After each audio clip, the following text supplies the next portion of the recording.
हरे कृष्णा। तो आज हम कृष्ण भावनामृत की प्राप्ति इस ग्रंथ से दूसरा अध्याय सुख के लिए कठिन परिश्रम, इस अध्याय का आज 9वां दिन है। आज हम बहुत ही सुंदर विषय पर चर्चा करेंगे कि सुख के लिए वास्तविक जो परिश्रम है वह परिश्रम हम क्यों कर रहे हैं, वह परिश्रम क्यों है, वह हम देखेंगे आज। ठीक है।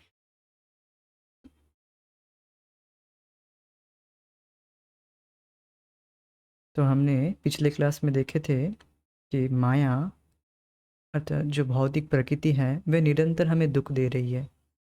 त्रिताप दुख हमें निरंतर दे रही है, किंतु हम उसे आंख मूंद कर बस टाल रहे हैं। मतलब वी आर नेग्लेक्टिंग, हम उसे नेग्लेक्ट कर रहे हैं। किंतु यद्यपि हम ये तीनों दुख, तीन ताप हमें लगातार दुख दे रही है, फिर भी हम उसे उस और देख नहीं रहे हैं, उसका महत्व नहीं दे रहे हैं। केवल इसी तरह से दे रहे हैं कि उसका जो मूल जड़ है, प्रॉब्लम का जो जड़ है, उसके ओर हम नहीं देख रहे हैं। प्रॉब्लम सॉल्व करने के लिए हर व्यक्ति लगा पड़ा है, ऐसा नहीं है कि हर कोई व्यक्ति प्रॉब्लम सॉल्व करने में नहीं लगा पड़ा है। कोई भी व्यक्ति नहीं चाहता है कि उसके जीवन में समस्या आए या परेशानी आए, वह अपने परेशानियों को हल करने में लग जाता है। किंतु देखा जाता है कि जो परेशानी का जो जड़ है उसे वह पता नहीं है। तो यह जो परेशानियों का जो कारण है वह क्या है?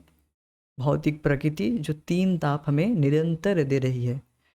और यह भौतिक शक्ति कौन है? दुर्गा। यह भौतिक शक्ति दुर्गा भी कही जाती है, जिसका तात्पर्य है कि यह है जिसका तात्पर्य है कि यह एक ऐसी शक्ति है जिसका अतिक्रमण करना बहुत कठिन है। कोई भी व्यक्ति अपनी बड़ी से बड़ी बचकानी योजनाओं से दुर्गा के नियमों का उल्लंघन नहीं कर सकता है। तो यहाँ पर एक बहुत सुंदर लाइन श्रील प्रभुपाद जी ने बताया कि बड़ी से बड़ी बचकानी योजनाओं। अब देखिए, इस जगत में जो भी व्यक्ति जितना कितना भी बड़ा हो, कितना भी बड़ा व्यक्ति क्यों ना हो, वह बाहर से तो वह बहुत बड़ा दिख रहा है, किंतु वह जो योजनाएं बना रहा है वह बचकानी है, बच्चों जैसा है। जैसे बच्चे जो योजनाएं बनाते हैं अपने खेल में, तो वह बचकानी होती है, उसमें नासमझी होती है कि उसमें कोई लॉजिक नहीं रहता है। वह बस अपने खेल में ही वो कुछ भी सोचता है, कुछ भी करता है बच्चा। तो वह बचकाना होता है। बचकाना मतलब कोई भी नासमझी से किया गया काम। तो इस जगत में जो भी परेशानी है, और बड़ी से बड़ी जो परेशानी है, उसको हल करने के लिए लोग योजनाएं तो बना रहे हैं, किंतु वह योजना बचकानी है। जैसे अगर बच्चे लोग, अगर 400 बच्चे अगर पार्लियामेंट में आकर इस विषय पर विचार करने लगे कि भारत का भविष्य कैसे चलेगा, भारत को कैसे चलाएंगे, तो यह तो बचकाना होगा, है ना। तो इसी तरह से अगर भारत के पार्लियामेंट में जो, या फिर जो भी बड़े बड़े लोग, जो तथाकथित समस्याएं जगत में आ रही है, कोरोना, भूकंप, सुनामी एंड एट्सेट्रा, तो इन परेशानियों को मिटाने के लिए जो योजनाएं बनाया जा रहा है वह सही नहीं है, वह बचकाना है। अब प्रभुपाद जी क्यों बचकाना कह रहे हैं? देखिए, हम देख रहे हैं कि लोग शांति के प्रतिष्ठापन के लिए शांति स्थापित करना चाहते कि जगत में बिल्कुल शांति बने रहे, किंतु दूसरी ओर देख रहे हैं कि गाय कट रहे हैं, पशु की हत्या की जा रही है। तो फिर एक और तो हिंसा हो रहा है और दूसरी ओर शांति का नारा दिया जा रहा है, ये तो बिल्कुल कॉन्ट्रडिक्शन हुआ। तो प्रकृति कैसे, प्रकृति प्रकृति फिर तो दुख देगी ही। एक तो और प्रकृति पर शोषण किया जा रहा है, और दूसरी ओर हम इन प्रॉब्लम सॉल्व करने के लिए योजनाएं बना रहे हैं। देख रहे हैं कि जो प्रकृति पर जो अत्याचार हो रहा है, प्रकृति पर कैसे गंगा माँ पर, जो गंगा जी है उसमें फैक्ट्री का पानी फेंका जा रहा है, और मल मूत्र जो पवित्र गंगा है उसमें। और देख ही सकते हैं जो कि बहुत सारे जो प्रकृति पर अत्याचार हो रहा है वो वह आप देख ही सकते हैं, बॉम्ब बना रहे हैं और पानी से और मिट्टी को ख़राब किया जा रहा है और भी बहुत सारे बहुत कुछ। तो प्रकृति पर शोषण हो रहा है, गाय कट रहा है, कट रही है, तो और भी देख सकते हैं कि इस तरह से प्रकृति पर शोषण हो रहा है एक तरफ, और एक तरफ शांति के लिए यह लोग लगे पड़े हैं। तो इस तरह से ये तो ये योजना है, ये बचकाना है, ये बात है। प्रकृति तो दुख देगी ही, क्योंकि हम इस तरह से प्रकृति पर अत्याचार जो कर रहे हैं। तो एक उदाहरण से बिल्कुल स्पष्ट रूप से समझ में आ जाएगा।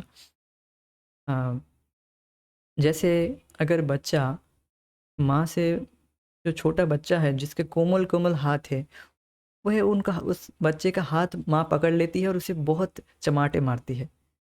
क्यों मारती है? माँ का क्या शौक है उसे मारने का? मारने की कोई शौक है माँ की? ऐसा नहीं है। बच्चा शरारत करता है, नालायक है, इसीलिए वो मार खाता है। वैसे ही हम जगत जगत में शरारत किए हैं, शरारत मतलब हम पाप किए हैं। जगत का शोषण करना चाहते हैं, भोग करना चाहते हैं। जहाँ भी जाते हैं भोग का जो कॉन्सेप्शन है हर जगह लगाते हैं। कैसे हम यहाँ से भोग करें, चाहे चाहे दूसरों को कैसी भी लगे, दूसरों को कैसा भी लगे, मुझे कोई फ़र्क नहीं पड़ता, बस मुझे सुख मिलना चाहिए। इस तरह की जो मेंटालिटी है ये हर व्यक्ति का है, हर बदजीव का है। तो इसी की वजह से माया तो निरंतर हमें दुख दे रही है। तो ये जो योजनाएं हैं ये बचकानी है। तो आप देख सकते हैं कि जो बच्चा है वह माँ से बचने के लिए किस तरह से योजना बनाता है कि माँ से बस मैं बच जाऊँ, पिटाई से बच जाऊँ। वह ये नहीं सोचता है कि मैं वह फिर से गलती ना करूँ, फिर से शरारत ना करूँ, फिर से नालायकपना ना करूँ। वो यह नहीं सोचता है जो बच्चा है। उसी तरह से इस जगत में जो बड़े-बड़े लोग हैं, तथाकथित सो कॉल्ड बड़े-बड़े हो गए हैं, दिख तो रहे हैं बहुत बड़े, किंतु कार्य बचकाना कर रहे हैं। क्यों? क्योंकि वही कार्य वह केवल यही सोच रहे हैं कि जो परेशानी अभी तथाकथित रूप से अभी उपस्थित हो रहा है, उससे डील कर रहे हैं। उसका जो मूल कारण है, उस तरफ ध्यान नहीं दिया जा रहा है। इसलिए प्रभुपाद जी बता रहे हैं कि वह बचकाना है। जो भी प्रकृति हमें दुख दे रही है, आदि भौतिक, आदि दैविक, आध्यात्मिक, वह दुख वास्तव में जीव को मिल रहा है भगवत विमुखता की वजह से। तो उस पर बिल्कुल ध्यान नहीं दिया जा रहा है, और प्रकृति पर जो शोषण आदि हो रहा है उस पर नियंत्रण बिल्कुल नहीं किया जा रहा है, और ज़्यादा प्रकृति पर शोषण हो रहा है। आप देख सकते हैं नेचर किस तरह से डिज़ास्टर पैदा कर रहा है, जो जिसके वजह से लोगों को एक बृहत, एक बड़े पैमाने में लोगों को दुख मिल रहा है। तो ये दुख क्या ऐसे ही मिल रहा है? क्या ऐसे ही माया प्रकृति को दुख देने की कोई शौक है? जैसे माँ को अपने बच्चों को दुख देने के लिए कोई शौक नहीं है, वो बच्चा शरारत करता है इसलिए उसे दुख देती है माँ। उसी तरह से प्रकृति जो है उनको कोई इस तरह से शौक नहीं है हमें दुख देने के लिए, या प्रकृति जो भगवान के द्वारा चालित है उनको कोई शौक नहीं है हमें दुख देने के लिए। तो बौद्ध लोग जो है या फिर जो कोई इस तरह से लोग कहते हैं कि ये जो भगवान है, ये जो प्रकृति है, ये बहुत क्रूर है, हमें ही केवल दुख देने लगती है। किंतु हम अपने दोषों को नहीं देखते। हम जो प्रकृति पर जो शोषण कर रहे हैं, भोग कर रहे हैं, प्रकृति पर जो शोषण कर रहे हैं, पशु का हत्या कर रहे हैं, हत्या करके हिंसा करके खा रहे हैं उन्हीं को, इस पर कोई लगाम नहीं है। और सारा जो दोष है वह भगवान पर लगा देते कि भगवान बहुत क्रूर है, हमें ही दुख देने के लगे हैं। हम तो बिल्कुल ही ईमानदारी से जीते हैं, ईमानदारी से कमाते हैं। तो प्रभुपाद जी बताते कि चाहे आप ईमानदारी से कमाएं या धोखेधारी से, वह अगर भगवत विमुख हुआ, अगर व्यक्ति भगवत विमुख है तो फिर उसकी ईमानदारी या ना ईमानदारी होने से कोई फर्क नहीं पड़ता है। वह जैसे जेल में कि अगर कहे व्यक्ति कि मैं तो ईमानदारी से जेल में हूँ, ईमानदारी वाला कार्य किया हूँ इसलिए जेल में हूँ, ऐसे नहीं कह सकता है। आप इस जगत में हैं मतलब आप ईमानदार नहीं हैं। इस भौतिक जगत में है इसलिए शरीर मिला है मतलब भोग इच्छाएं हैं और प्रकृति को शोषण करने की इच्छाएं, इस इच्छा को त्यागना है। ये है मूल जड़। इस पर कार्य नहीं किया जाता है। पार्लियामेंट आदियों में बस इसी पर सॉल्यूशन किया जाता है। जैसे एक बच्चा सोचता है कि मैं कैसे माँ की पिटाई से बच जाऊँ, इस तरह से। और एक उदाहरण दे तो बिल्कुल स्पष्ट रूप से समझ में आ जाएगा। जैसे एक व्यक्ति को जब फोड़ा होता है, कहीं पर फोड़ा आदि हो जाता है हाथ में, तो दूसरा गाल में एक फोड़ा हो गया, अब दूसरा व्यक्ति है, अरे ये क्रीम लगा लो इससे ठीक हो जाएगा, तो क्रीम लगा लेता है तो ठीक, वो वाला फोड़ा तो ठीक हो जाता है, किंतु हाथ में, पैर में या और कहीं पर फोड़ा हो जाता है। तो इसी तरह से क्या वह क्रीम लगाता रहेगा पूरा जीवन भर? ये तो इसे कहते हैं, हाँ, इसे कहते हैं टेम्पररी सॉल्यूशन। टेम्पररीली हम सॉल्यूशन निकाल रहे हैं, किंतु परमानेंट सॉल्यूशन नहीं निकाल रहे हैं। परमानेंट सॉल्यूशन की ओर हमें बढ़ना है। तो परमानेंट सॉल्यूशन के लिए लोग चिंता नहीं करता है, लेकिन दूसरी ओर जगह जब उसको, उसके फोड़ा को देखकर कोई और उसके हित कर, जो उसका अच्छे से अच्छे वास्तविक हित चाहता है, वह कहता है कि तुम्हारे जो ब्लड है, तुम्हारा जो खून है, वह इम्प्योर हो गया है, दूषित हो गया है, इसके वजह से तुम्हारे शरीर में फोड़े हो रहे, तुम अपने, ये परहेज है और ये मेडिसिन है जो सद वैद्य है वह बताएगा इस तरह से, और जो असद वैद्य है वह बताएगा कुछ क्रीम वगैरह लगा लो तुरंत अभी के लिए। किंतु जो सद वैद्य है वह बताएगा तुम्हारा ब्लड इम्प्योर है, तुम्हें अच्छे से, तुम्हें ये परहेज करना है, मीठा नहीं खाना है, और एट्सेट्रा, मुझे उतना पता नहीं इसके बारे में, और जो मेडिसिन है वह लेना चाहिए। तो वह इस तरह से मेडिसिन लेता है तो ठीक हो जाता है। किंतु अगर वह इस तरह से क्रीम लगाता रहेगा तो फिर वो तो परमानेंट सॉल्यूशन नहीं हुआ ना। जैसे शरीर में कुछ सिम्टम्स आदि होते हैं, जर, फीवर आदि हो जाता है, तो फिर हम नहीं सोचते हैं कि इसका कारण क्या है, शरीर में कुछ दिक्कत हो रहे हैं इसलिए ये सिम्टम्स है, सिम्टम्स में कार्य नहीं करना। कुछ पैरासीटामोल आदि खा लिए और जो ज्वर है, जो फीवर है वह ठीक हो गया, किंतु जो मूल समस्या है उस पर हम ध्यान नहीं देते हैं। तो मूल समस्या है कि भगवत विमुखता, यह है मूल समस्या है। इस पर कोई भी व्यक्ति ध्यान नहीं देता है, और इस पर चर्चा भी नहीं होता है कहीं पर। आप देख सकते हैं कि आप कहीं पर भी, चाहे वह कितना भी बड़ा पार्लियामेंट हो, कितना ही बड़ा, कितना ही बड़ा व्यक्ति क्यों ना हो, किंतु मूल जो समस्या है उस पर कोई कार्य नहीं करता है। तो इसीलिए चाहे वह कितना भी बड़ा व्यक्ति क्यों ना हो, उसका जो योजनाएं है, उसकी जो योजनाएं हैं वह बचकाना है। इसलिए प्रभुपाद जी बता रहे हैं वह बचकानी है।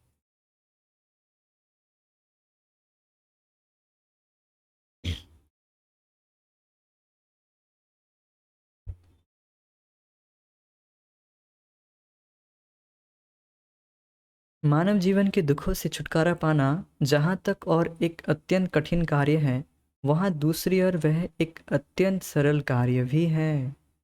तो ये बात बहुत महत्वपूर्ण है। देखिए, ये, क्या ये आपको थोड़ा कॉन्ट्रडिक्शन नहीं लग रहा है? मानव जीवन की कॉन्ट्रडिक्शन तो नहीं है, बहुत ही सुंदर बात है। यहाँ पर बहुत सुंदर स्पष्ट रूप से बताया गया है कि मानव जीवन के जो दुख से छुटकारा पाना जहाँ तक एक अत्यंत कठिन कार्य है, वहाँ दूसरी ओर वह एक अत्यंत सरल कार्य भी। कॉन्ट्रडिक्शन नहीं है, मैं थोड़ा गलत बता दिया। इट्स बहुत सुंदर तरीके से बहुत स्पष्ट बताया गया है कि जो दुख के लिए हम जो सुख के लिए हम प्रयास कर रहे हैं, जिस सुख को हम पाना चाहते हैं, उसके लिए हम कठोर परिश्रम कर रहे हैं, किंतु वास्तविक जो पद्धति है, जो उपाय है, वह हम नहीं जानते हैं। इसके वजह से हमें दुख मिल रहा है। क्या बताया गया? मानव जीवन के दुखों से छुटकारा पाना जहाँ तक एक और अत्यंत कठिन कार्य है, और वहाँ दूसरी ओर यह अत्यंत सरल कार्य है। जो लोग भगवान की शरण नहीं लेता है, भगवत विमुख है, और भगवत विमुख होकर कोई अपना उपाय लगाता है, अपने तरीके से जीवन का जो समस्याएं आ रही है उसको समाधान करने के लगे पड़े हैं, देन उसे दुख ही मिलेगा।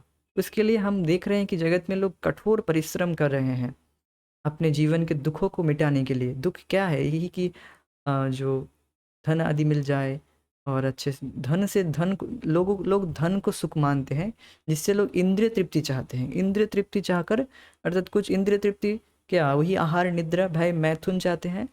इसी को पर निर्भर होकर, इसी को जीवन का लक्ष्य बनाकर वह जी रहे हैं। इसके लिए बहुत अत्यंत कठिन परिश्रम कर रहे हैं। जैसे पहले उदाहरण दिया गया था गधे से। गधा दिन भर परिश्रम करता है, बस एक कुछ तिनके लिए, सूखे तिनके के लिए, सूखे घास के लिए। उसे पता है कि, उसे ये पता नहीं है कि जो हरे भरे जो घास है वह जंगल में जाएगा तो उसे बहुत मिलेगा, तो वह दिन भर ऐसा कठोर परिश्रम करते रहता है। और तो इसलिए उसके लिए यह कठोर कठिन कार्य है। जो व्यक्ति दुख से छुटकारा पाना, जहाँ तक एक अत्यंत कठिन कार्य है, दुख से छुटकारा पाना एक और अत्यंत कठिन कार्य है, वहाँ दूसरी और ये अत्यंत सरल है। ये जो सुख का प्राप्ति है अर्थात दुख से छुटकारा पाना है, ये अत्यंत सरल कब हो जाता है? जब व्यक्ति भगवत उन्मुख हो जाता है, तब यह अत्यंत सरल हो जाती है। तो यहाँ पर और एक बात बताया गया है, श्रील प्रभुपाद जी बता रहे कि तो फिर क्या हम उपाय ना ढूंढे? जो हमें 3 ताप मिल रहा है निरंतर, तो फिर क्या हम उनसे छुटकारा पाने के लिए कोई उपाय ना ढूंढे? क्या प्रभुपाद जी ये बता रहे हैं? नहीं, उपाय यही है कि हम कोई उपाय ना ढूंढे। अब बोलेंगे ये क्या बोल रहे हैं, कोई उपाय ना ढूंढे? दुख तो जीवन में आ रहा है, फिर कोई उपाय नहीं ढूंढे, ऐसा क्यों? ऐसा कैसे हो सकता है? उपाय यही है कि व्यक्ति भगवान के शरणापन्न हो और केवल अपने जीवन की जो समस्याएं आ रही है उस पर ज़्यादा ध्यान मत दे, उस पर वह बस सिम्टम्स है। मेन जो प्रॉब्लम है वह यह है कि हम भगवत विमुख हैं, भगवान से हमारा कोई लेना देना नहीं है, इसके वजह से हमें दुख मिल रहा है। जब हमें यह अच्छे से पता चलेगा कि भोक्ता राम यज्ञ तपसाम सर्वलोक महेश्वरम सुहृद सर्वभूतानाम ज्ञाता माम शांति मिच्छति। भोक्ता राम यज्ञ तपसाम, सारे यज्ञों का भोक्ता जो है वह भगवान कृष्ण है। और इस तरह से जब हम जानेंगे, और फिर क्या, और वह सुहृद है, सर्वलोको महेश्वरम, सारे लोकों के महेश्वर हैं, सुहृद हैं। भूतानाम सर्वभूतानाम, इस तरह से अगर हम जानेंगे तो हमें शांति मृत्यु, शांति लाभ होगी। और शांति का पर्यायवाची शांति मिलेगी तो फिर सुख भी मिल जाएगा व्यक्ति को, शांति से ही सुख आता है। अशांत सुखो सुखम, अशांत जो है वह कैसे सुख प्राप्त कर सकता है? तो आप समझ रहे हैं कि जब व्यक्ति समझेगा कि भोक्ता जी की भगवान ही सारे कर्मों का, सारे यज्ञों का भोक्ता है। अब जो यज्ञ है वह कर्म से उत्पन्न होता है। यज्ञ कर्म समुद्भव, यज्ञ मीन्स यज्ञ कर्म से उत्पन्न होता है जो भगवान को ऑफर किया जाना चाहिए।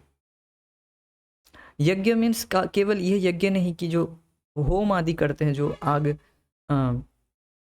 जो यज्ञ आदि होता है वह केवल यज्ञ नहीं है। यज्ञ यह है कि हम अपने कर्म फल को, जो कर्म कर रहे हैं, कर्म का जो उद्देश्य है वह भगवान को समर्पित करें। कर्म से यज्ञ उत्पन्न होता है। अब जो यज्ञ सोच रहे हैं वह केवल यज्ञ नहीं है, यह भी यज्ञ है कि हम जो कर्म कर रहे हैं, जो कार्य कर रहे हैं जीवन में, जो हम सोच रहे हैं कि इससे हम इंद्रिय तृप्ति प्राप्त कर लेंगे, यही दुख का कारण है। क्योंकि हम ढूंढ कहाँ रहे हैं सुख? हम ढूंढ वहाँ रहे हैं जहाँ पर केवल दुख ही भरा हुआ है, दुख ही सान सान के भरा गया है, वहाँ पर हम सुख ढूंढ रहे हैं। हमारी मेंटालिटी क्या है कि हम जो वस्तु प्राप्त करना चाहते हैं, चाहे वह कोई भी वस्तु हो, कुछ भी भौतिक चीज़ हो, उसे हम प्राप्त करके हम सोच रहे हैं कि हम उससे सुखी हो जाएंगे। और उसमें हमारी जो बुद्धि है वह भोग बुद्धि है। और हम इस तरह से अगर हमारी सोच को परिवर्तन करेंगे कि मैं जो भी कार्य कर रहा हूँ उसका उद्देश्य है भगवान को प्रसन्न करना, उसको भगवान को अर्पित करना, तब वह बंधन का कारण नहीं होगा। तो इस तरह से इसीलिए श्रील प्रभुपाद बता रहे कि इस एक और तो बहुत कठिन कार्य है और एक और बहुत आसान। आसान कैसे? जब व्यक्ति अपने सारे कार्यों को बंद करने के लिए नहीं बता रहे हैं, जो कार्य है वह व्यक्ति करेगा, किंतु वह भगवान के लिए करेगा, भगवान के लिए करने के लिए बताया गया है। तभी तभी व्यक्ति कर्म बंधन से छूटेगा, नहीं तो उसके लिए केवल बंधन ही लगेगा। क्योंकि माया जो है वह निरंतर लगी पड़ी है कि किस तरह से इस जीव को दुख दें। दुख कभी कब देती है?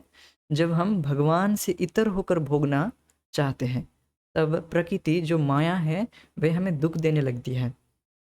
ज्यों ही हम इस तरह से सोचते हैं कि हम अपने सुख के लिए, अपने परिवार के सुख के लिए कार्य करेंगे, तब हम बंधन में पड़ जाते हैं। और यही है बंधन का कारण कि हम सोचते हैं कि हम हमारे सुख के लिए, मैं अपने परिवार को चलाने के लिए लगा पड़ा हूँ। अरे फुर्सत, मरने का फुर्सत नहीं है क्या? तुम ये भजन सजन की बात बोल रहे हो? मरने का फुर्सत नहीं है, ऐसा लोग बोलते हैं। तो उनको मरने की फुर्सत नहीं है, वह ऐसा लग रहा है कि काल उनके हिसाब से चलेगा, काल कभी भी आ सकता है। अर्थात वो लोग जीवन का जो प्रायोरिटी है उसको केवल अपने ही इंद्रिय तृप्ति और अपने परिवार की इंद्रिय तृप्ति को चलाने के लिए ही करते हैं। तो वह एक बंधन में पड़े हैं, उनके जीवन में एक खुशहाल ही नहीं है, सुख ही नहीं है। केवल पूरा दिन भर वह लगे पड़े रहते हैं वही, जिसमें बिल्कुल ही उनको दुख ही मिल रहा है। जैसे एक उदाहरण दो तो समझ में आएगा। उदाहरण ठीक नहीं है, ये श्रीमद् भागवत से परीक्षित महाराज कहते हैं। अब जो परीक्षित महाराज हैं वह तो पूरे साम्राज्य, पूरे पूरे अखिल ब्रह्मांड के राजा है।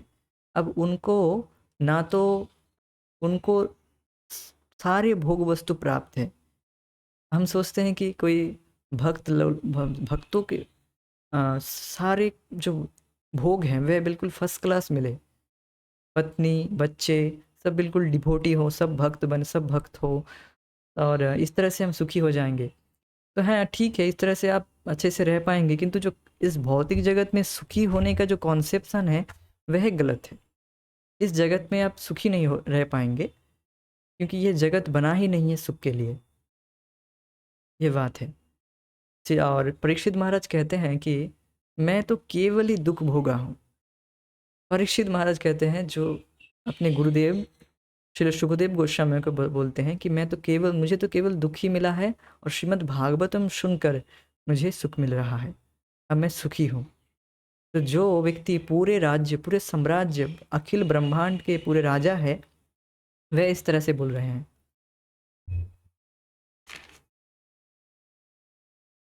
तो जब तक बद्ध जीवात्माएं जो प्रकृति के नियमों से स्वयं बंधी हुई है, तीन तापों से मुक्त होने की योजनाएं बनाती रहेगी, तब तक कोई हल नहीं मिलेगा।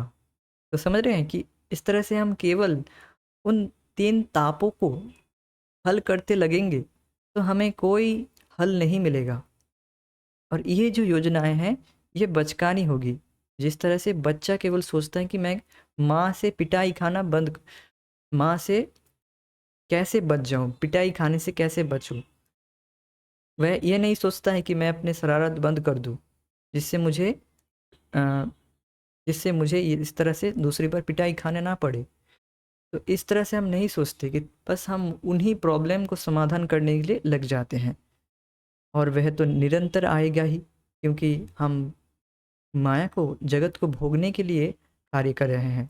जैसे एक व्यक्ति अब भगवान के धाम में आ रहा है, बहुत अच्छी बात है। अब कह रहा है कि व्यक्ति अब जाऊंगा वहाँ पर, आऊँगा और बहुत ही अच्छे से 2-3 दिन बिल्कुल बढ़िया से उपभोग करूँगा।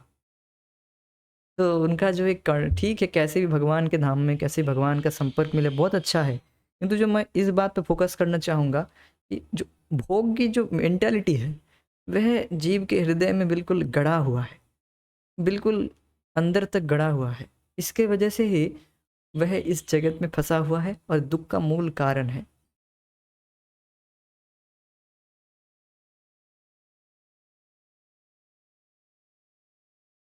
इसके प्रभावी समाधान केवल वही है जो भगवत गीता में बताए गए हैं, और हमें अपने ही हित में अपने व्यवहारिक जीवन में उन्हें अपनाना होगा। श्री भगवान की लीलाओं में भौतिक प्रकृति के उन 3 तापों का कोई स्थान नहीं है, जैसा पहले कहा जा चुका है। श्री भगवान सनातन रूप से आनंदमय हैं और उनकी दिव्य लीलाएं भी उनसे भिन्न नहीं हैं। क्योंकि वे परम सत्य हैं, अतः उनके नाम, यश, गुण, यश रूप गुण एवं लीलाएं उनसे अभिन्न हैं। इस प्रकार उनकी लीलाएं मानवीय दुखों के समान ही नहीं इस प्रकार उनकी लीलाएं मानवीय दुखों के समान नहीं आंकी जा सकती, जैसा कि उस तथाकथित स्वामी का तर्क है। इस विषय में जाने से पहले क्या बताया गया उसको बता देता हूँ। देखिए, भगवान की जो, इस बात को आपने पहले भी सुना होगा कि श्री भगवान की लीलाओं में भौतिक प्रकृति के उक्त 3 दुख नहीं है। जो आदिदैविक, आदि भौतिक, आध्यात्मिक दुख है वह नहीं है। श्री भगवान की लीलाएं वह इन दुखों से, इन प्रकृति के इन प्रभावों से परे है। तो इस बात को आपने पहले भी सुना होगा, किंतु इस बात पे मैं फोकस करना चाहूँगा कि भगवान की जो लीलाएं हैं इस तरह से प्रकृति के गुणों के परे हैं। तो जब भी हम कृष्ण कथा सुनते हैं, कृष्ण कथा को चर्चा करते हैं, वी फील एनलाइवन, हम संजीवित अनुभव करते हैं। हम एक अलग ही एनर्जी लेवल में आ जाते हैं। जो एनर्जी चैनल है तब तुरंत चेंज हो जाता है। लोगों के पास यह ऑप्शन ही नहीं है कि वह माया को चूज करे या कृष्ण को। वास्तव में ये ऑप्शन तो है, किंतु उनके पास ये ऑप्शन है ही नहीं, क्योंकि उनको पता ही नहीं इसके विषय में। अगर आपके पास 1 करोड़ रुपए भी है, आपके बैंक में है, किंतु आपको पता ही नहीं इसके विषय में, तो फिर उस पैसे का कोई वैल्यू नहीं है, क्योंकि आपके उसके विषय में आपको पता ही नहीं है किस बैंक में है, किस अकाउंट, इसके बारे में कुछ पता नहीं है, कुछ ज्ञान नहीं है, तो फिर उस धन का कुछ उपयोग नहीं होगा। इसी तरह से हमें अगर ज्ञात ही नहीं है कि वास्तविक सुख हमें कहाँ से मिलेगा, तब ये ऑप्शन रहते हुए भी जीव का वह चूज नहीं कर पाएगा। तो भगवान की जो लीलाएं हैं वह किस तरह से है, किस प्रकार है, 3 तापों से परे हैं। और इस जगत में जो भी चर्चा करते हैं, जिस भी विषय में हम चर्चा करते हैं और जिसमें भी हम अपना सुख की धारणा करते हैं, उसमें ये 3 ताप लगे पड़े हैं, हान सान के भरा गया है उसमें। जिस भी वस्तु में हम सुख की धारणा करते हैं उनमें आदिदैविक, आदि भौतिक, आध्यात्मिक, ये 3 ताप लगा रहता है। शोक, मोह, भय, यह भी है, इस तरह से कह सकते हैं। ये दुख लगा ही रहता है जीव में, और भगवान की लीला जो है वह इन दुखों के परे हैं। तो इस तरह से जब हम भगवान की कथा को सुनेंगे तब हम वास्तविक सुख का प्राप्त करेंगे। जैसे श्रीमद् भागवत में बताया जाता है, यश्याम वै श्रूयमाणानां कृष्णे परम पुरुषे भक्तिरुत्पाद्यते पुंसां शोक मोह भयापह। यश्याम वै श्रूयमाणानां, केवल श्रीमद् भागवतम, कृष्ण कथा सुनने मात्र से, पूरी तरह से सुना नहीं, केवल सुन रहा है व्यक्ति, श्रीमद् भागवत को या कृष्ण कथा पूरी तरह से सुन नहीं रहा है, पूरी तरह से सुन नहीं लिया है श्रीमद् भागवतम को, बस सुन रहा है, प्रेजेंट कंटिन्यूअस में है, तो वह, और तो भगवान श्री कृष्ण जो परम पुरुष है भक्ति उत्पन्न कर देते हैं हृदय में। भक्ति उत्पाद पुंसाम, उस व्यक्ति के हृदय में जो भी सुनता है, एक व्यक्ति नहीं, पुंसा मतलब जो भी, जितने भी लोग कांटेक्ट में आते हैं, सारे लोगों को, सारे जीवों के हृदय में भगवान भक्ति जागृत कर देते हैं। और इससे क्या होता है, इससे जो शोक मोह भय जो निरंतर लगा है रहता है जीव के हृदय में, वह तुरंत नष्ट हो जाता है। शोक मोह भय, इससे ही तो हमें दुख मिल रहा है। कुछ वस्तु चाहते हैं तो उसके लिए हम आकांक्षा करते हैं, और कोई कुछ वस्तु हम मिल जाता है तो खो जाने का जो डर रहता है उसके लिए भय होता है, और मोह उस वस्तु पर और ज़्यादा आकर्षित हो जाते कि और चाहिए और चाहिए। शोक मोह भय, ये 3 चीज़ लगातार जीव में लगा ही रहता है। जब ही हम भोग की इच्छा करते हैं ये लगा ही रहता है, किंतु इससे तुरंत मुक्त हो जाता है जब भी हम भगवान की कथा को सुनते हैं। बस सुनते हैं, ऐसा नहीं कि पूरी तरह से सुन लिए हैं, सुनते सुनते ही तुरंत ये सब मुक्त हो जाता है, इनसे जीव मुक्त हो जाता है। तो इसलिए बताया जाता है कि हम जितना हो सके एज मच एज पॉसिबल भगवान की कथा को सुने अपने जीवन में, एटलीस्ट डेली, नित्यम भागवत सेवया, नित्य डेली हम भगवान की कथा को सुने, जिससे हमें धीरे धीरे वह आध्यात्मिक सुख का लाभ उठा पाए, आध्यात्मिक सुख को प्राप्त कर सके, जो जिससे हम इस जगत को जो सुख है उससे स्वाभाविक रूप से हम विरक्त हो जाए। तो भगवान की जो कथाएं हैं वह किस तरह है, वह निवृत्त तृषा उपनीयमाणा नाम, जो निवृत्त तृषा है, जिनकी तृष्णा निवृत्त हो गई है, मुक्त जीवात्माओं के लिए, परमहंस के लिए भी सुखदायक है। और जो मुमुक्षु है कि हम इस जगत से दुख से बच जाए, जैसे हम लोगों की, हम जगत के दुखों से बचना चाहते हैं, मुमुक्षु है, तो हमारे लिए भी इस तरह से भक्ति हमारे हृदय को साफ कर देगा और हमारे हृदय में भगवान के प्रेम को जागृत कर देता है, और भगवान फिर हमें भी सुख मिलने लगता है। और जो विषयी लोग हैं, जो विषय भोग वासना में लिप्त हैं, उनके लिए भी कृष्ण कथा है। ऐसा कैसे? क्योंकि वह चाहते हैं कुछ पॉलिटिक्स के बारे में चर्चा करने, और कुछ तथाकथित स्त्री पुरुष के आदि उनके जो विषंग के विषय में चर्चा करना चाहते हैं, तो ये सब कुछ भगवान कृष्ण की लीला में है, तो वह इनको सुन सकते हैं।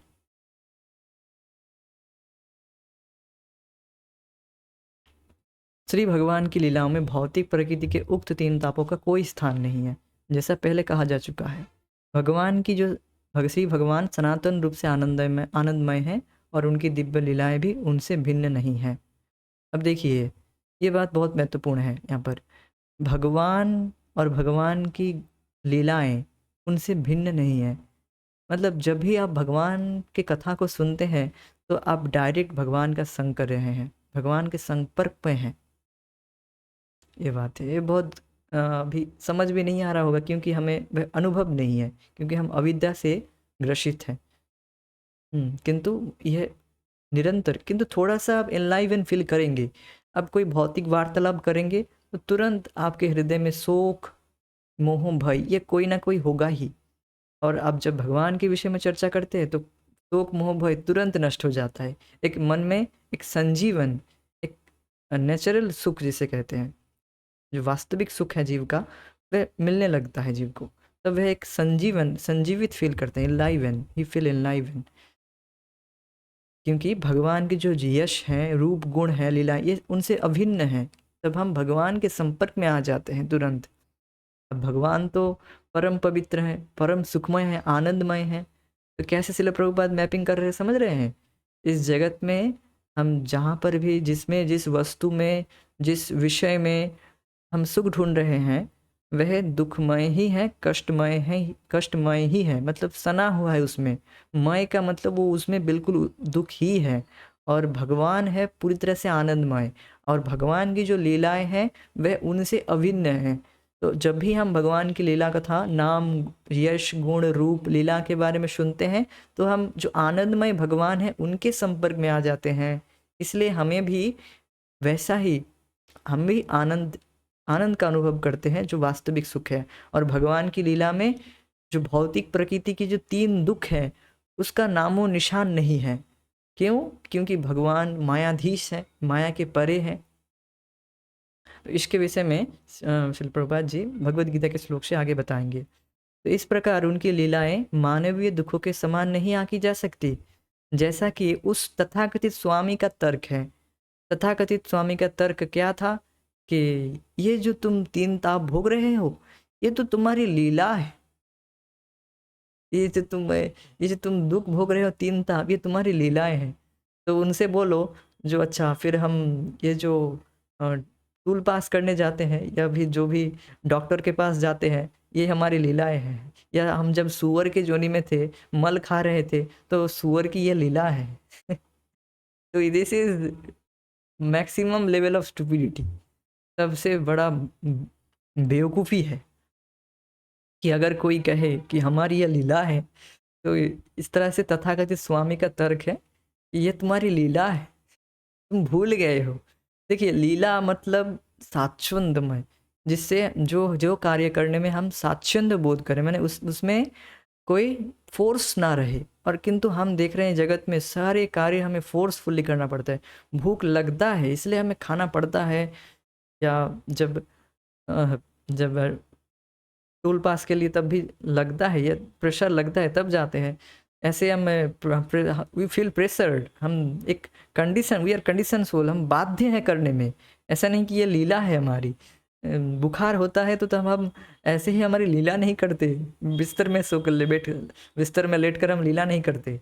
बुखार आदि होते हैं तब शरीर में पीड़ा आदि होती है। तो इस तरह से ये सब बेवकूफ़ स्वामी लोग इस तरह से तर्क देते हैं, ये तुम्हारी लीला है। इस तरह से कहकर कि तुम भी भगवान बन जाओगे, ये तो तुम्हारी लीला है। ये अविद्या जब हट जाएगा देखोगे तुम और मैं वही ब्रह्म, वही हूँ। तुम भी ब्रह्म, मैं भी ब्रह्म, और ये सब भ्रम, ये सब भ्रमित हो गए हैं इस तरह से। तो वस्तुतः भगवान की लीलाएं मनुष्य के वास्तविक संतापों और दुखों से परे हैं, और भगवान की जो लीलाएं हैं वह इन वास्तविक संताप दुखों से परे हैं। तो इस तरह से जो तथागत स्वामी है इस तरह से अगर बताएंगे कि तुम्हारी लीला है, तो फिर व्यक्ति भगवान के सेवा के लिए क्यों प्रयास करेगा? वह तो कहेगा अच्छा लीला है, फिर तो मैं ही भगवान हूँ, बस अविद्या हट जाए मैं भगवान बन जाऊंगा। तो देखिए, तो इस तरह से लोग इस तरह के स्वामी लोगों को भ्रमित कर, अपने अनुयायियों को इस तरह से भ्रमित कर रहे हैं। तो वस्तुतः भगवान की लीलाएं मनुष्य के वास्तविक संतापों और दुखों से परे हैं। भगवान की लीलाएं वास्तविक संतापों, जो सम्यक रूप से ताप मिल रहा है हमें, उनसे परे हैं और दुखों से परे हैं। मानव जाति के दुखों का कारण उस विवेचक शक्ति या थोड़ी सी स्वाधीनता का दुरुपयोग है जो वैयक्तिक जीवात्मा को दी गई है। अब देखिए, हम जीवात्माओं को हमें स्वाधीनता दी गई है, थोड़ी सी स्वाधीनता दी गई है कि हम या तो कृष्ण को चूज करें या तो माया को, या तो हम अपने भोग के लिए करें या भगवान के प्रसन्नता के लिए। यह चॉइस जीवात्मा के लिए है।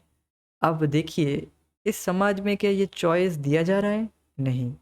ये चॉइस ही, ये MCQ मल्टीपल चॉइस क्वेश्चन दिया ही नहीं जाता है। एक ही ऑप्शन रख देते हैं, माया।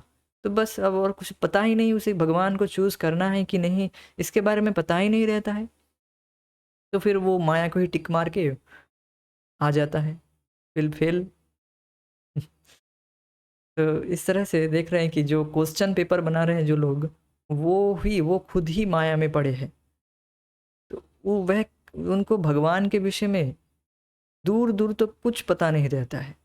तो जो क्वेश्चन पेपर बनाने वाला है वह खुद ही, अर्थात क्वेश्चन पेपर बनाने वाला मतलब क्या, जो जिनको हम फॉलो कर रहे हैं, जिनको हम मान रहे हैं कि ये हमारे गुरु हैं, ये हमारे शुभाकांक्षी हैं, वह ही अंधा है, वह अंधा है और वह माया में है। वह भगवान के प्रति उसकी कोई रुचि नहीं है, वह खुद ही माया में है, वह खुद ही दुख भोग रहा है इस तरह से, और हमको भी वही दुख में लगा रहे हैं।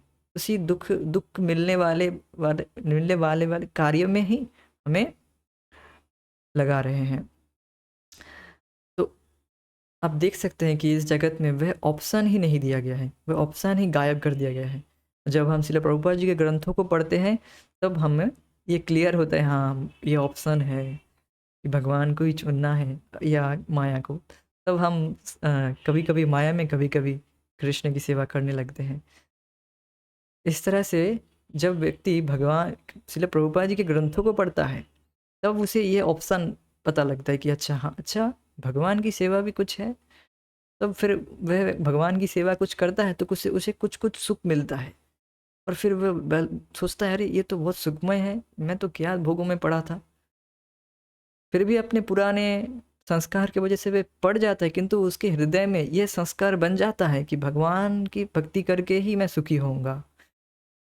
वह संस्कार ये पड़ जाता है। इसीलिए तो भगवान की भक्ति का प्रचार बहुत महत्वपूर्ण है कि लोगों को एटलीस्ट यह ऑप्शन दिया जाए। उनके पास ये ऑप्शन ही नहीं है, ऑप्शन ही गायब कर दिया गया है। जो सिस्टम है अभी, जो सिस्टम अभी पढ़ाया जा रहा है, जो जिस ताकतित भौतिक शिक्षाएं, केवल पेट भरने वह भी भर नहीं रहा है। वो सिस्टम में यह जो जीव का जो वास्तविक सुख है वो ही गायब कर दिया गया है। सोचिए कितना दुखमय परिस्थिति है अब तो। ये दुर्भाग्य है वास्तव में हमारे लिए। तो हमारे लिए ये स्वाधीनता है, ये थोड़ी सी स्वाधीनता दी गई है कि हम भगवान की सेवा करें या माया की। अगर हम अपने स्वाधीनता को दुरुपयोग करेंगे तो हमें केवल ही केवल दुख ही मिलेगा। तो देखिए आप पूछेंगे अच्छा मैं इस विषय में एक बार एक प्रभु जी को पूछा था कि अच्छा ये स्वाधीनता भगवान क्यों दिए। भगवान तो हम तो भगवान के दास है, भगवान के अंश है, तो भगवान कर लेते हमसे सेवा करवा लेते, क्यों ये स्वाधीनता क्यों दिए, तो फिर हम माया में ही नहीं पड़ते कभी। मैंने एक बार एक प्रभु जी से पूछा था, तो बोले कि देखिए ये प्रेम की रीति है, प्रेम फोर्सफुली नहीं किया जा सकता, उसमें स्वाधीनता दी ही जानी चाहिए, तभी वास्तविक प्रेम मिलता है। और जीव को प्रेम चाहिए, हर जीव को प्रेम चाहिए। तो तभी वह सुखी होगा। और इस तरह से अगर फोर्सफुली कार्य करवाया जाएगा लाइक ए मशीन, एक मशीन की तरह, तब जीव और मशीन और जड़ पदार्थ में कोई भेद नहीं रह जाएगा। हम चेतन प्राणी हैं, हमें हर चेतन जीव को सुख चाहिए, तो भगवान से प्रेम चाहिए। वास्तविक सुख क्या है? भगवान से प्रेम जब मिलेगा तभी उसे वास्तविक सुख मिलेगा। और कब मिलेगा? जब वह भगवान को चूज करेगा तभी। कपटी स्वामी या मनोधर्मी विचारक लोग अद्वैतवाद के सिद्धांत को समर्थन देने के कारण मानव जाति के दुखों को भगवान की लीलाएं कहकर टाल देते हैं, किंतु वास्तव में यह दुख भटकी हुई जीवात्माओं को माया देवी के द्वारा जबरन दिया गया दंड है।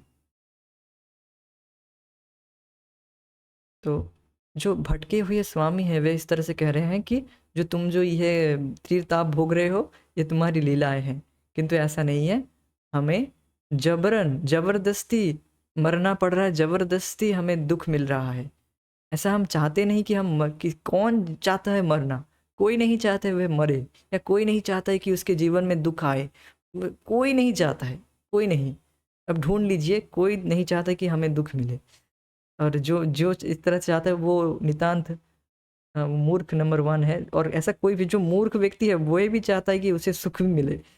अर्थात कोई भी व्यक्ति ऐसा नहीं है कि वह उसे दुख मिले, किंतु हमें बाध्य होकर दुख मिल रहा है। और ये नहीं कह सकते कि हमारी लीलाएं हैं। अगर हमारी लीलाएं होती तो हम इसको चेंज कर लेते, केवल हम सुखी सुख चाहते। हम क्यों इस तरह से दुखमय कार्य करते? तो यह वास्तव में माया देवी के द्वारा जबरन दिया गया दंड है। और यह दंड हम क्यों भोग रहे हैं? क्योंकि हमारे कर्मों की वजह से, हमारे पाप का कृत्यों की वजह से, भोग इच्छा की वजह से, भगवान से इतर होकर जो हमारी स्वाधीनता दी गई है कि हम भगवान को चूज ना करके इस भौतिक प्रकृति को भोगने की इच्छा किए हैं, इसी की वजह से हमें दंड दिया जा रहा है।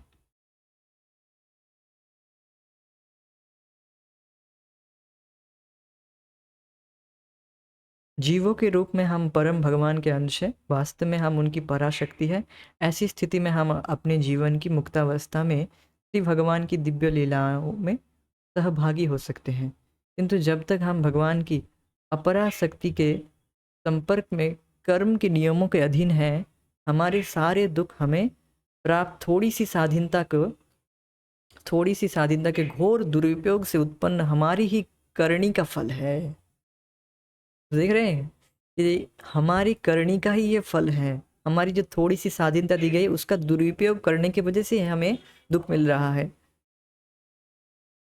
और यहाँ पर ये जो बात बताया गया है, देखिए कि जीवों के रूप में हम भगवान का अंश है, और हम भगवान का अंश है तो हमें तो सुख मिलना ही चाहिए। भगवान जो परम आनंदमय है तो हम भी तो आनंदमय हैं, हम भी भगवान के अंश हैं, किंतु हमें वह सुख मिल नहीं रहा है। ऐसा क्यों? क्योंकि हम भूल गए हैं, हम भगवान से अपना संबंध, हमारा जो संबंध है भगवान से, जो शाश्वत संबंध है, उसको हम भूल गए हैं। इसी की वजह से क्यों भूल गए हैं?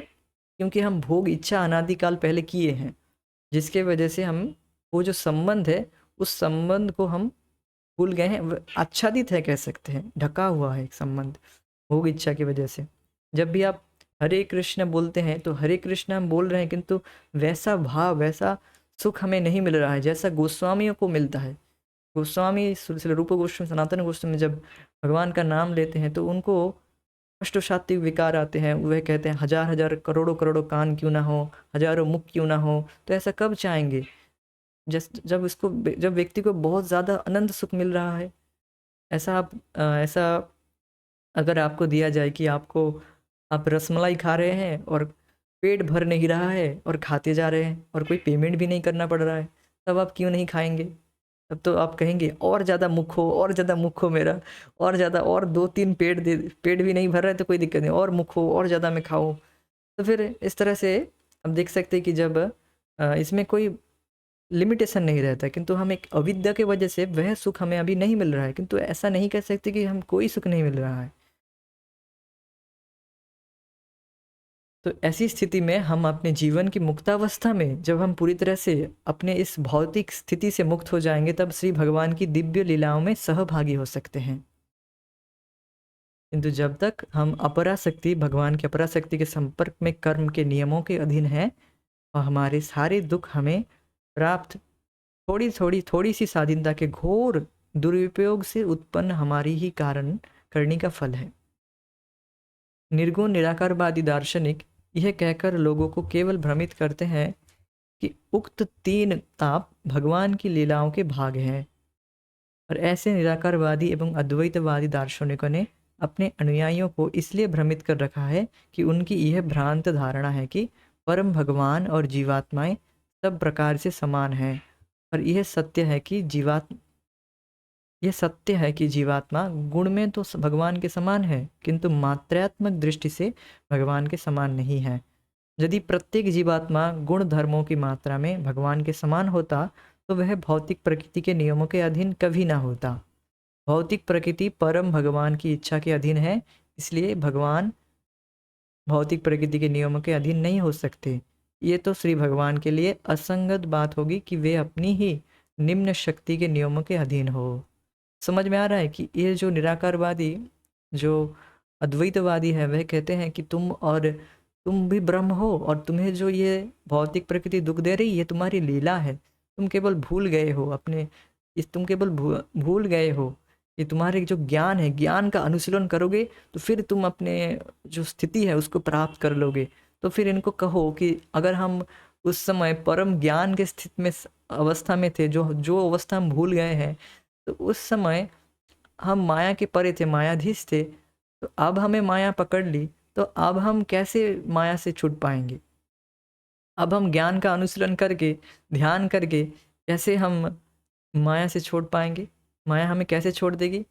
तो बता रहे हैं कि जब हम परम ज्ञान के स्थिति में अवस्था में थे, जब हमें माया नहीं पकड़ी थी, जब हम मायाधीश थे, तो उस समय ने हमें माया पकड़ ली। तो जब हम परम अवस्था में थे तो उस समय माया कैसे पकड़ सकती है? जैसे श्री भगवान को ये असंगत बात होगी कि उनकी निम्न शक्ति माया उन्हें पकड़ लेगी। ये तो बिल्कुल असंगत हुआ है ना। तो यह बात ही गलत है कि हम एक समय भगवान थे और अभी कटकर जीव बन गए। ऐसा बिल्कुल गलत है। हम अनादिकाल से भगवान का अंश है, और अनादिकाल से ही भोग इच्छा किए हैं, भगवान से इतर होकर भोगने की इच्छा की है, जिसके वजह से हमें अभी दुख मिल रहा है। और ये दुख हम बाध्य होकर हमें मिल रहा है, हम नहीं चाहते हैं, ये हमारी लीलाएं नहीं है। तो हम भगवान की जो भगवान निम्न शक्ति से परे हैं, इसके विषय में कल हम भगवत गीता से पढ़ेंगे। आज हम यहीं पर रुक जाएंगे। हरे कृष्णा। तो कुछ प्रश्न हो तो पूछ सकते हैं, यहीं पर हम रुक जाएंगे। ठीक है। हरे कृष्ण। जय श्रील प्रभुपाद। निताई गौर प्रेमानंदे। हरे।